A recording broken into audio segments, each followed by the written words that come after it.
everyone, welcome to this week's content-based video. This week we're going to be looking at philosophies of education. This image was in your iBook, but I wanted to revisit it briefly here in our introduction. There are four main schools of philosophy that we're going to be looking at, and each of the pictures here represent kind of one of those schools. So the first one we're looking at is Socrates, and he says education's to do is to be. Aristotle's view is kind of to be is to do. Shakespeare's view is to be or not to be. And then Flintstone over here, Fred Flintstone, has yabba dabba do as his approach.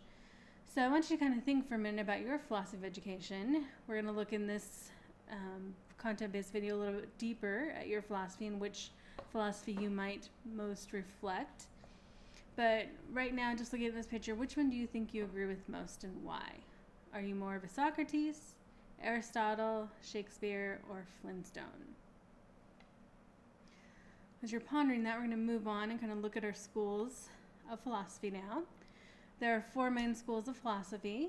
The first is idealism, next is realism, third is pragmatism, and fourth is existentialism. Each of these schools reflect a specific philosophy and belief about education, and the names kind of indicate what those beliefs are. So idealism is more of an idealistic approach to education. Realism is more of a realistic approach to education.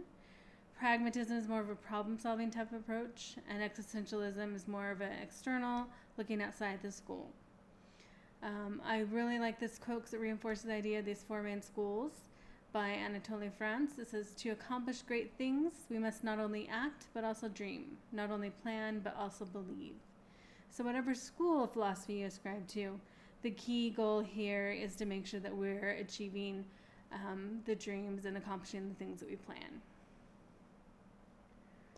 So what I want you to do to really get a sense of where your philosophy is at this point in time, we're going to examine your beliefs. So there's a survey at this website you can go to.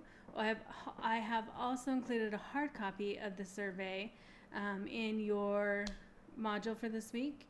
The survey, though, if you just type in this web address here, it'll take you right there and I'll score it for you automatically. Once you complete the survey, you're going to look at your results, and the school you most align to is listed here. These are going to be the result options for you. You can either end up as essentialism, behaviorism, progressivism, another existentialism, perennialism, or social reconstructionism. So for example, if your results show that you're an essentialist, you actually ascribe to the school of realism. If your results show that you're progressivism, you actually ascribe to the school of pragmatism. If you are existentialism, obviously you're existentialism. And then if you are perennialism, you ascribe to idealism. So take a few minutes to complete that survey and see which belief you most ascribe to. Then we're going to come back together and we're going to examine your beliefs and your results of the survey. So if you need to pause the video, complete that. I will take you back right quick to the website. So complete the survey, and then we'll look at our reflection questions. Okay, hopefully you had time to complete the survey. As you look at your results, I want you to think about, were you surprised by your results, given the image you may be aligned to at the very beginning? What questions most surprised you and why? And then what are the implications of the survey on your future professional practice? This survey is really just an exercise to help you figure out what school you must align to right now, so you do not need to turn a copy of the survey results, but just kind of tuck those away and kind of revisit those as we move on throughout the semester and see if you truly do align with the school that you thought you did. All right, so now to examine just a little bit more in depth the schools of philosophy, we're going to listen to a presentation by Dr. Paul Burden. Dr. Burden is actually, he used to be an assistant dean in the College of Education. He has since retired, but he's going to share with us some great insights through a coffee talk about schools of philosophies. He has written books on this, well-versed, very knowledgeable, so I hope you enjoyed this coffee talk from him.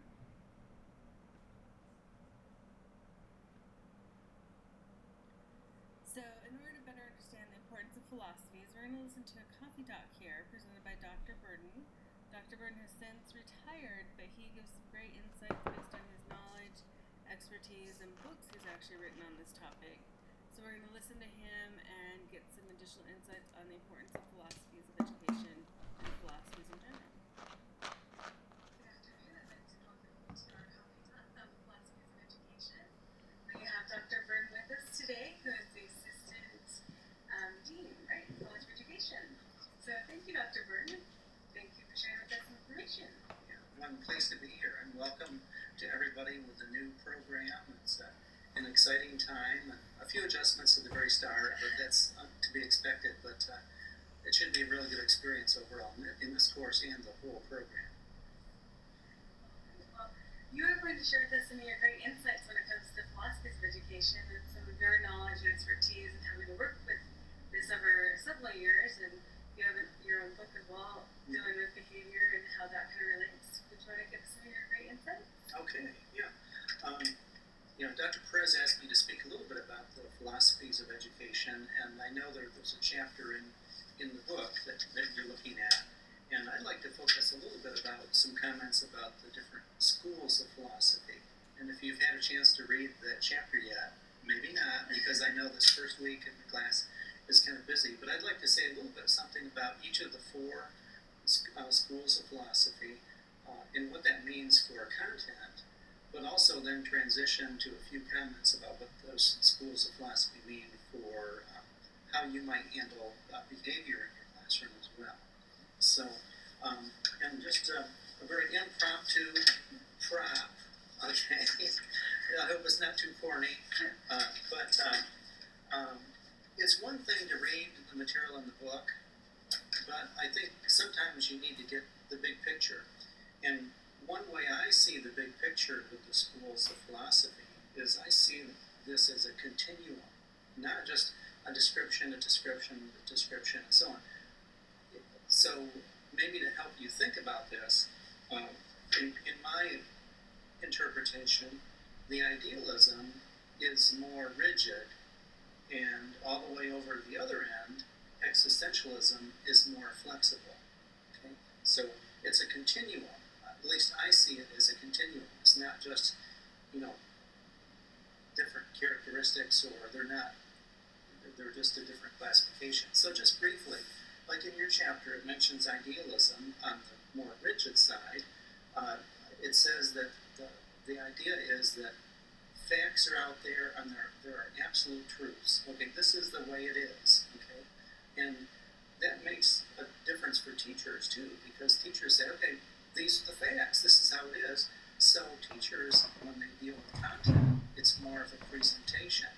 Okay, you don't draw the students in so much. It's more lecture and just presentation of facts. And there may be the Socratic method to help draw the students out and lead them to the absolute facts. But that's one aspect. The next category is realism, and as it's mentioned in the chapter, it talks about the facts are out there and they're independent of people. Okay, so you have to explore and find them. So it's a little bit more flexible than the idealism.